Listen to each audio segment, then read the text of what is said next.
termasuk ini sharing yang luar biasa karena yang disampaikan adalah hasil riset. Hai rekan Smart, kami mau bagi-bagi hadiah nih buat rekan Smart pemirsa setiap Purnama Lab TV. Rekan Smart yang mau dapat berbagi hadiah menarik, caranya gampang banget. Rekan Smart harus subscribe channel YouTube Purnama Lab TV. Jangan lupa follow Instagram Repetas Kid dan Facebook Purnama Lab. Tonton terus video Purnama Lab TV, komen sebanyak-banyaknya dengan hashtag Purnama Lab TV. Ingat ya, komen yang nyambung, no fake account, no copy paste, dan no spam. Jangan lupa di komentarnya cantumkan akun Instagram rekan Smart dan nomor HP yang bisa dihubungi. Pemenangnya akan kami umumkan di video kami selanjutnya secara acak. Pantengin terus ya YouTube Purnama Lab TV dan dapatkan hadiahnya. Termasuk ini sharing yang luar biasa karena yang disampaikan adalah hasil riset gitu ya, yang insya Allah akan dipublikasi. Betul. Mudah-mudahan ini bisa jadi alasan nih untuk rekan-rekan Smart semua untuk bisa lebih giat lagi berpuasa, karena secara di Indonesia sendiri sebetulnya tempat yang strategis untuk berpuasa begitu. Jadi dari mulai dari mulai puasa sunnah maupun wajib begitu ya. Jadi mungkin itu sangat-sangat baik sekali untuk dilakukan gitu. Oh iya, ini ada yang mau bertanya, Kang Boya? Enggak, silakan. Dari Bapak Saiful Adnan. Monggo Pak, dihidupkan mic-nya Pak. Bismillahirrahmanirrahim. Terdengar suaranya? Ya, dengar. Baik. Waduh, Masya Allah, itu sangat menarik sekali dari paparannya, terus kemudian dari penelitiannya sangat luar biasa. Yang saya pengen sampaikan atau lebih ke konfirmasi dan sharing lah ya, berkaitan dengan puasa ini. Tadi ada penelitian lanjutan gitu ya, setelah di puasa Ramadan ditambah 1 bulan berikutnya.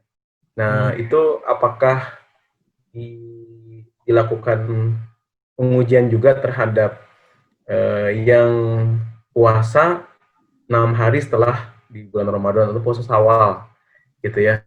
Nah, karena kalau berdasarkan hadis gitu ya, asaumu tasihu gitu. Jadi orang yang berpuasa itu sangat sehat gitu berdasarkan hadis Rasulullah SAW.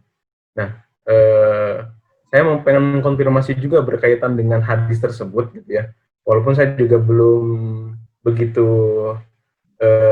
belum melihat secara detail tafsirnya dari hadis tersebut. Ada sebuah penelitian, apakah itu betul juga atau tidak gitu ya, yang perlu dikonfirmasi berkaitan dengan ketika kita berpuasa 1 hari itu akan mendetoksifikasi racun-racun yang ada dalam tubuh kita itu selama 10 hari gitu ya. Nah, terus kemudian kalau kita hitung-hitung di dalam 1 tahun itu 365 hari gitu ya. Nah, ketika kita berpuasa 30 hari, berarti kalau dikali 10 berarti 300 plus 6 hari itu udah 360 gitu ya, 360 hari. Dan hadis itu menyatakan kalau kita berpuasa selama 6 hari setelah di bulan Ramadan, kita seolah-olah puasa 1 tahun. Nah, kalau dikaitkan seperti itu, ini saya pengen konfirmasi gitu ya, apakah betul gitu ya, karena ada proses yang tadi gitu, jadi satu hari berpuasa itu mendetoksifikasi tubuh kita selama 10 hari ketika kita tidak berpuasa. Itu ya kalau dihubungkan dengan itu, tapi mungkin ada penjelasan saintifik atau lebih ke hasil penelitian itu bagaimana. Terus kemudian yang kedua berkaitan dengan mungkin diperlukan juga penelitian efek puasa gitu bagi orang-orang yang melakukan puasa bukan hanya di Ramadan ya, karena kalau melihat dari musimnya kan itu kok misalnya tidak selalu di musim panas gitu ya.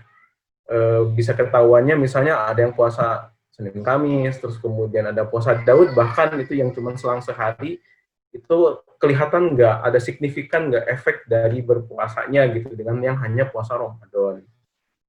Yang ketiga boleh satu lagi. Boleh, mangga Panan. Masih ada kesempatan. Satu lagi. Iya. Satu lagi berkaitan tadi ada apa, kreatin ya tadi ya, untuk kreatinin ya, oke, kreatinin untuk menguji ginjal kita bagus atau tidaknya. Nah, apakah ada ini nggak, misalnya ada perubahan metabolisme gitu, metabolisme dalam, tadi udah jelas sih ada perubahan-perubahannya. Cuman selain biomarker yang seperti yang tadi gitu, ada muncul lagi nggak kira-kira biomarkernya apa sih yang menandakan bahwa ketika kita berpuasa ada perubahan-perubahan biomolekul yang terjadi dalam tubuh kita. Itu dulu, 3 dulu pertanyaannya. Terima kasih Panan. Ya. Mungkin Kang Boya bisa langsung dijawab atau mau ditambung dulu Kang? Langsung jawab aja ya, takut lupa Jawab, karena ya, atau siap. Mas Miftah mau membantu menjawab. Nanti malah kurang tepat Kang. Enggak Kang Boya. Sebenarnya kalau saya lihat sebetulnya pertanyaan Kang Adnan ini ada 4. Yang pertama terkait efek dari puasa Syawal tersendiri ya. Sebetulnya karena itu menarik sekali dan saya sebetulnya sangat setuju sekali untuk melakukan itu. Cuma karena saat kita melakukan penelitian per satu topik itu harus sudah jelas. Jadi kalau untuk saya jelaskan dulu proses untuk melakukan penelitian terutama dengan manusia. Jadi sebelum kita melakukan penelitian dengan menggunakan makhluk hidup terutama manusia, ada proses yang cukup panjang. Jadi walaupun kita tidak melakukan penelitian untuk pengujian obat atau vaksin sekarang yang lagi ngetren, itu ada tahapannya. Jadi kita harus membuat benar-benar riset proposal yang hanya mempunyai satu tujuan utama, kemudian kita bisa menambahkan tujuan lainnya hanya sebagai additional points, bukan tujuan utama.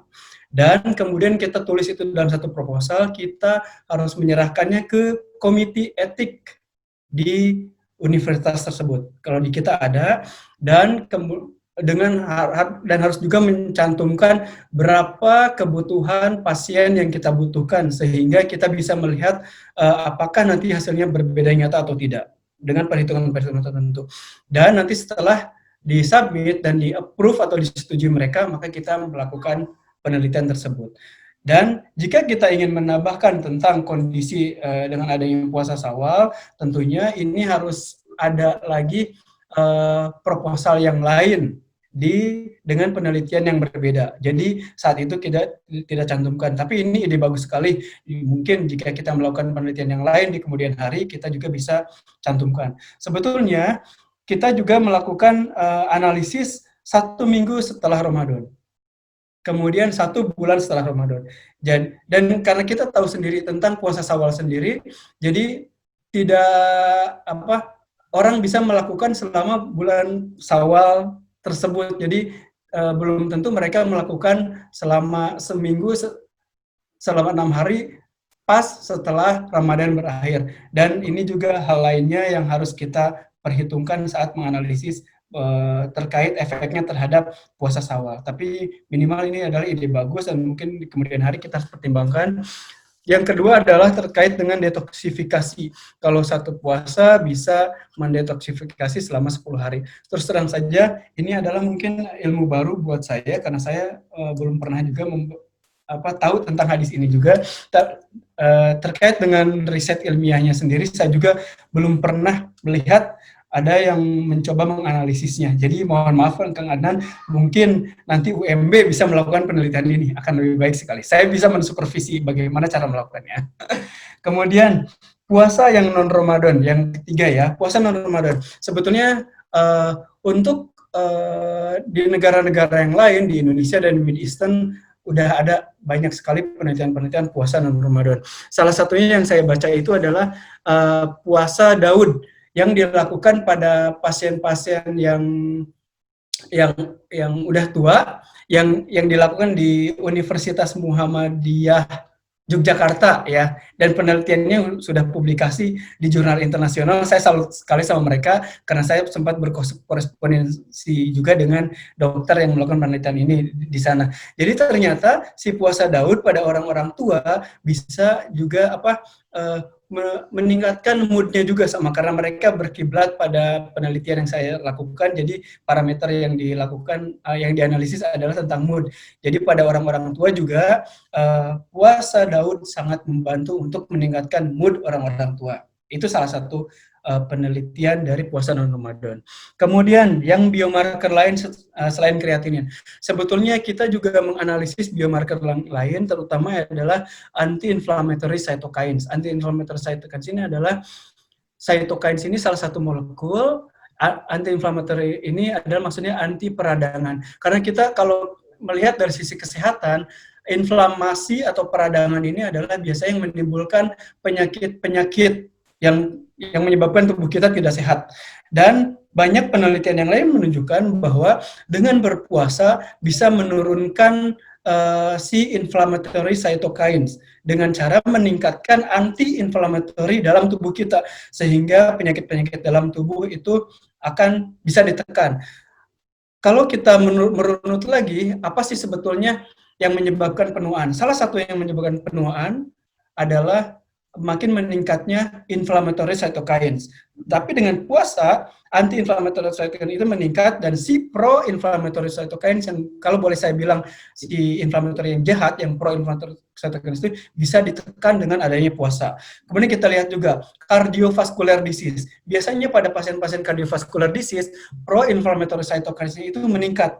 Tetapi dengan puasa, dia bisa menekan si pro-inflammatory cytokines-nya pada pasien-pasien seperti ini. Jadi banyak sekali sebetulnya yang bisa digali biomarker-biomarker lain dari efek-efek puasa, terutama pada pasien. Dan banyak sekali manfaatnya jika kita bisa menganalisis biomarker lain. Sebetulnya saya sendiri, kita pada penelitian ini masih banyak sampel darah dan sampel serum yang belum kita analisis. Cuma karena kita ada keterbatasan dana, jadi kita tidak bisa menganalisis lebih lanjut biomarker yang lain. Jadi kalau misalkan ada nanti mungkin research funding dari institusi lain, kita akan dengan senang hati menganalisis bagaimana efeknya terhadap biomarker yang lain. Mungkin seperti itu aja penjelasan saya, mudah-mudahan kena ke poinnya. Siap. Bisa tuh nanti berarti harus kerjasama ya, Kang Boya, berkaitan dengan termasuk kayak pola makan gitu ya. Kalau kita kan teknologi pangan ya. Jadi kan nanti kan tadi disebutkan bahwa ada penurunan massa otot, tapi lemaknya juga tidak berkurang gitu ya. Nah itu di Indonesia tadi disebutkan. Nah itu bisa karena kan di sini bahkan kalau di Indonesia itu kan cenderungnya tuh pengen menurunkan lemaknya gitu ya daripada ototnya. Itu ototnya tetap lebih tetap ada meningkat gitu. Cuman lemaknya yang mau diturunkan. Nah, itu bisa ada riset lanjutan untuk bagaimana kita bisa mengatur pola makan yang betul-betul bisa terjadi penurunan yang jadi ideal lah ke tubuh orang yang berpuasa. Sebetulnya sudah ada penelitian, tapi bukan penelitian pada puasa Ramadan ya, tapi penelitian low carb diet.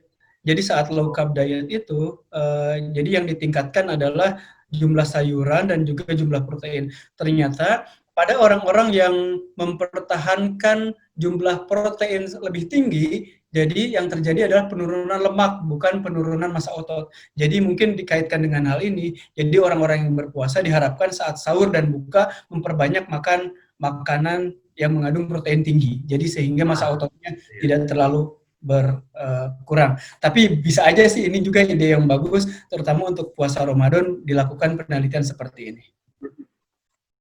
Yap. Terima kasih Kang Boya. Untuk Pak Adnan gimana Pak? Kira-kira sudah biasa ya? Banyak pertanyaan nanti aja di luar itu. Baiklah, baik. Ini ada dari Ibu Nunung. Boleh Bu, kalau mau bertanya Bu, silahkan. Assalamualaikum warahmatullahi wabarakatuh. Waalaikumsalam warahmatullahi wabarakatuh. Ini mau nanya sama Bapak Buya nih. Kakak. Ini, oh.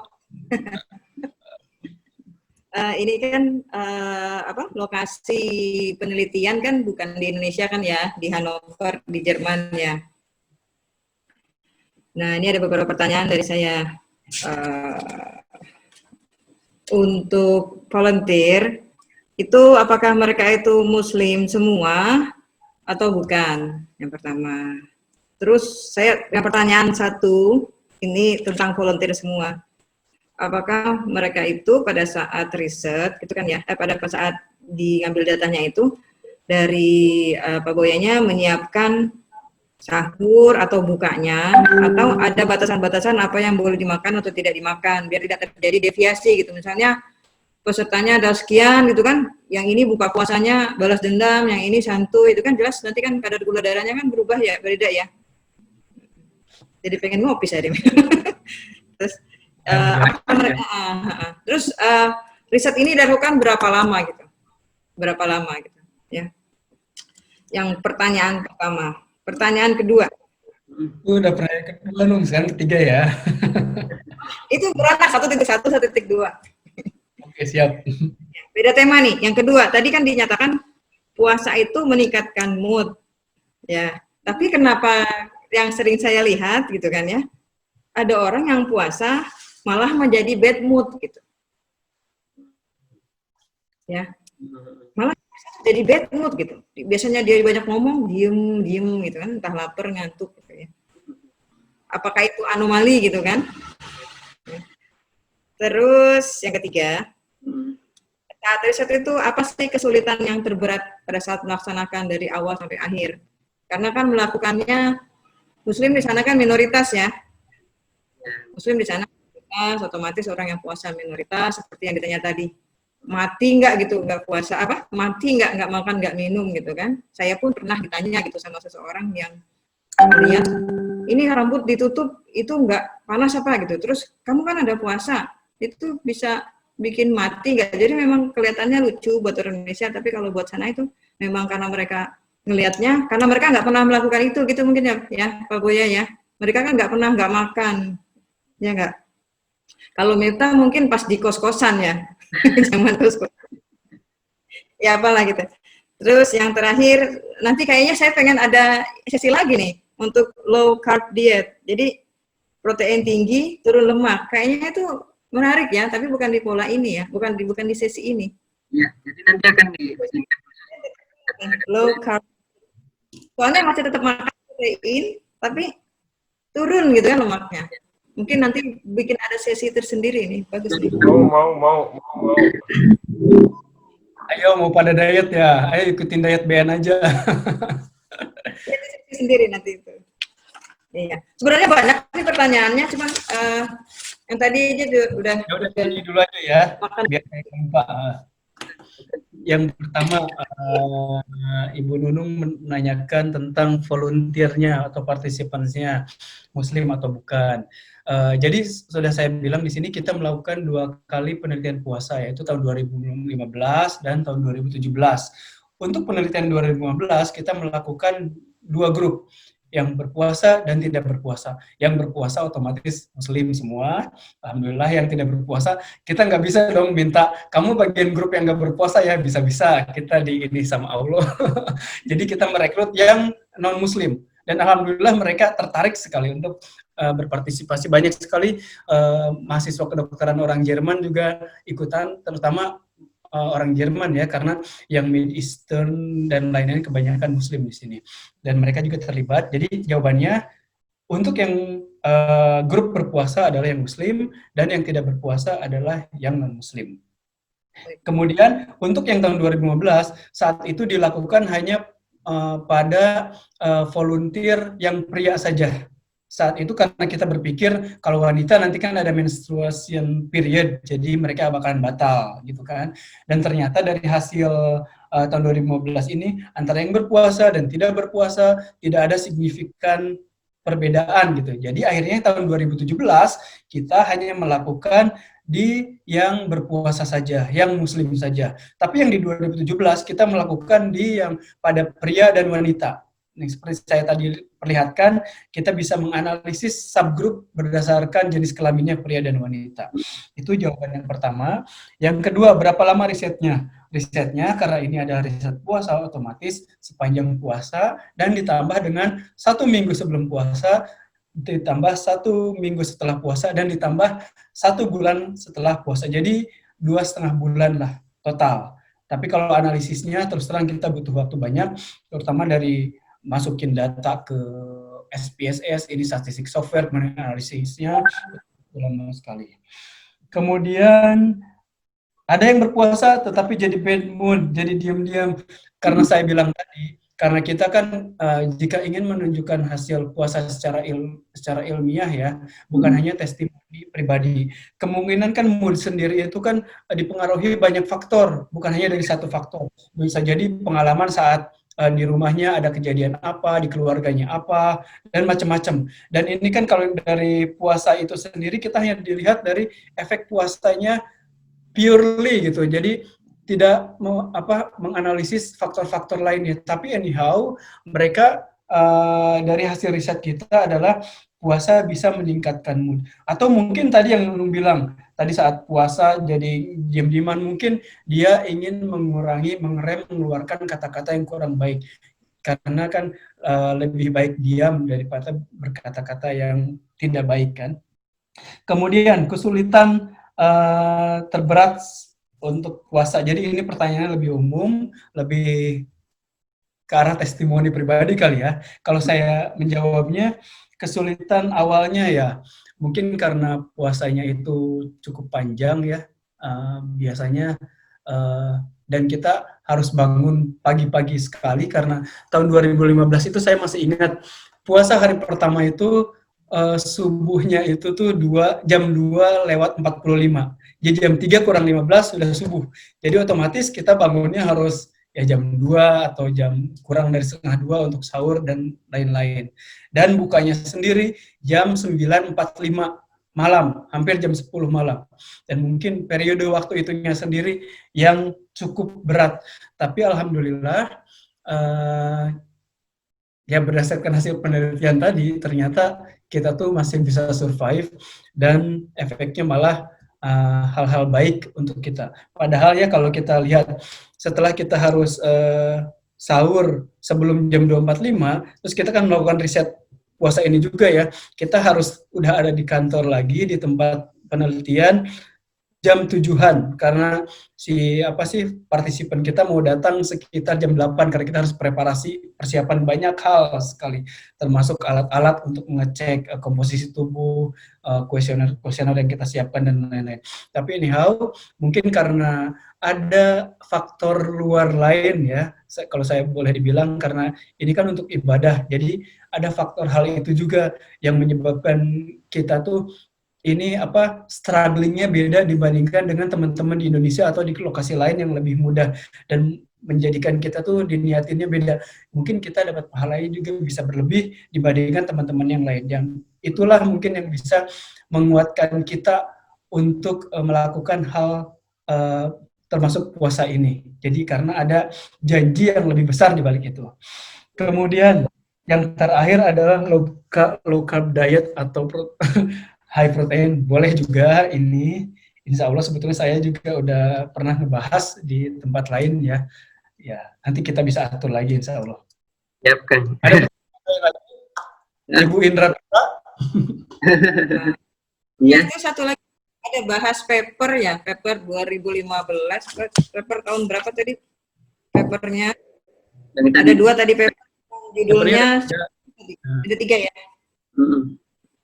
Boleh dong dibahas lagi tuh, judulnya cepet banget tadi. Belum selesai kita mengartikan, udah hilang. Kan itu pakai bahasa Inggris. Ini karena di Indonesia kan apa tuh yang tahun 2017, tahun berapa yang di bawah? Yang 2017 ini efek puasa Ramadan terhadap rasa lelah, mood, rasa ngantuk, dan kualitas hidup pada anak-anak, pada pria muda gitu. Pada saat musim panas di Jerman. Ini sebetulnya sudah diterjemahkan juga dan pernah saya tulis ya summary-nya dan dimasukkan ke Metro TV News gitu. Waktu itu udah pernah. Pernah Kemudian masuk koran, masuk Metro TV News koran yang itu. Kemudian yang di Nutrients yang tahun 2020 ini mudah-mudahan bisa publikasi minggu ini. Ini belum dipublish sebetulnya. Dari peserta ada lagi tidak kira-kira? dari saya cukup karena ini sih padat ya. Saya sih ngelihat riset ini tuh yang baru diceritakan itu ibarat buku itu baru lembaran kelima gitu ya. Sedangkan ini bukunya ada 200 lembar. Iya betul. Harus apa ya? Masih banyak sih misteri-misterinya gitu. Ya kita kan punya keterbatasan. Saya kalau diizinkan tanya mau tanya gitu. Sebetulnya kan dari tadi yang disampaikan data hasil risetnya begitu ya. Nah itu kan mungkin dari partisipannya sendiri itu mayoritas asupannya sama semua atau bagaimana? Oh iya, ini tadi pertanyaan saya lupa belum menjawab juga ya tadi pertanyaan juga. Nah sebetulnya karena kita ingin melihat hasil dari real life situation. Jadi bagaimana si partisipan itu emang biasanya tiap tahun itu melakukan puasa. Jadi kita tidak membatasi saat sahur atau saat buka harus makan ini, makan itu, tidak. Jadi kita benar-benar ingin melihat bagaimana efeknya dengan real life situation. Dan ternyata real life situationnya seperti ini. Malah jika kita menentukan harus makan apa saat puasa dan sahur, malah itu hasilnya akan bias dan mungkin saya nggak tahu nanti hasilnya seperti apa, tapi terus terang saja mungkin untuk penelitian lanjutan nantinya, jika seseorang ada yang melakukan penelitian, kita harusnya mendata makanan apa, terutama yang mereka makan saat sahur dan buka. Kemudian kita bisa dimasukkan saat melakukan analisis statistiknya. Jadi apakah mempunyai efek atau tidak terhadap hasil akhirnya, gitu. Jadi olahraga yang paling baik saat puasa itu adalah setelah sholat subuh, kemudian beberapa jam sebelum berbuka puasa. Jadi walaupun begitu nanti kita tetap sehat, tetap fit, dan kondisi ototnya tetap terjaga. Tentunya hal lainnya lagi adalah menjaga makanan kita. Jadi saat sahur dan saat buka kita diusahakan tetap banyak makan protein tinggi. Berdasarkan penelitian, karbohidrat dan protein itu lebih tahan lama di dalam pencernaan kita, jadi mengurangi rasa lapar saat berpuasa.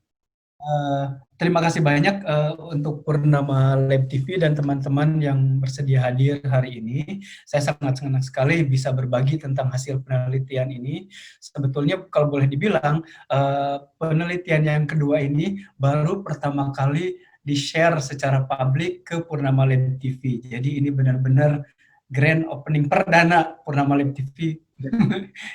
Dan mudah-mudahan saya harapkan dengan penelitian ini kita makin sadar bahwa ternyata bukan hanya sebagai ibadah puasa itu, tapi juga banyak hikmahnya, termasuk dari hikmah sisi kesehatannya. Dan mudah-mudahan juga nanti bisa bermanfaat untuk banyak orang, dan mudah-mudahan di Indonesia juga makin tertarik untuk melakukan riset-riset yang sepertinya biasa dan kurang menjual, tapi ternyata bahkan bisa dipublikasi. Terus terang, jurnal-jurnal yang saya perlihatkan tadi itu adalah di Q1 Scopus, Nan. Mungkin ada lebih kenal dengan Q1, Q2, Q3. Ini ada Q1 loh, Nan, di publikasi. Hebat. Ya, dan mudah-mudahan makanya saya dengan share seperti ini, rekan-rekan mungkin yang ada di akademis juga ingin melakukan hal yang mirip-mirip terkait puasa ini, karena efeknya benefitnya bukan hanya dari sisi akademis, tapi juga dari sisi religius. Insya Allah mendapatkan pahala gitu kalau kita melakukan penelitian seperti ini. Dan sekali lagi terima kasih juga kepada Mas Miftah sebagai moderator. Mudah-mudahan sekali lagi bermanfaat untuk banyak orang.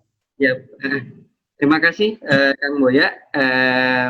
Mungkin rekan-rekan Smart juga merasa luar biasa sekali bisa diberikan penyajian oleh Kang Boya. Terlebih ini adalah hasil penelitian ya yang notabene memang sesuatu hal yang luar biasa dalam hal akademisi begitu. Kang Boya dan Share, terima kasih. Hatur nuhun sangat sudah bisa hadir di kesempatan Purnama Lab TV begitu ya. Ya, mudah-mudahan di lain kesempatan nanti kita akan sambung dengan topik yang lain. Salam dari kami di Indonesia untuk Kang Buya yang ada di Hannover. Mudah-mudahan sehat selalu dan dilancarkan untuk riset-riset dan penelitiannya lebih lanjut. Gitu. Oke, terima kasih Kang Buya. Saya akhiri. Assalamualaikum warahmatullahi wabarakatuh. Salam Smart Indonesia.